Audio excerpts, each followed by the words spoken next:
the stain that grows. It started with a small spot on the ceiling. Elena had just moved into a cheap rental after a messy breakup. The place smelled like old dust and lemon cleaner, but it was hers. She could handle a few quirks. The first night, she noticed a faint brownish water stain above her bed. Small, circular, like a coffee ring. By morning, it was larger. She called the landlord. "It's an old building," he said. Heat and humidity make them bloom. Nothing to worry about. But it kept spreading. Each night, while she slept, it grew silently, reaching out like a handprint flattening against drywall. She moved her bed. The stain followed, always forming directly above wherever she slept. It wasn't water. The ceiling was dry. By the fourth night, she was barely sleeping. That thing was starting to drip. Just a dark, greasy residue that pulled in the corners of her fitted sheets. That morning, she found something inside the droplet. A tooth. Human, yellow, and cracked. No roots. Elena called a plumber, a priest, even animal control. No one had answers. She decided to sleep in the living room. The next morning, the stain had migrated, now directly above the couch.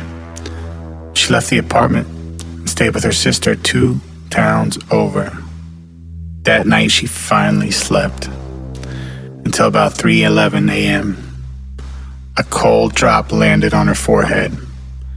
She sat up fast. Nothing on the ceiling, just shadows. She wiped her skin and turned on the light. Her fingers were stained black. Her sister screamed from the hallway. Elena ran out and stooped. The stain was on the ceiling, on the hallway, already the size of a garbage can lid, and growing faster now. Her sister moved out the next day. Elena had nowhere to go. Her savings were gone.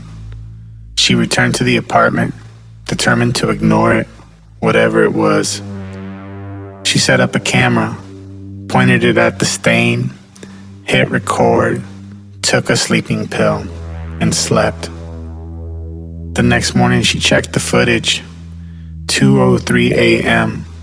A bubble formed. The stain breathed. 2:26 a.m.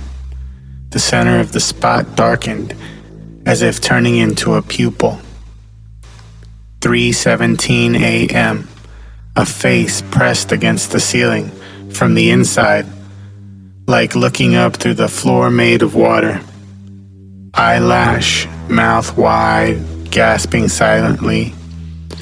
A second face appeared next to it, then another, and another. 4:01 a.m. A long, black-fingered poke through the drywall, then withdrew. The stain was now wet again. She paused the video. Her chest was tight. Her nose itched. She reached up to scratch. Her fingernail came away black. There was a dot above her eye, like a freckle. Only it was wet. The stain was no longer on the ceiling. It had moved onto her.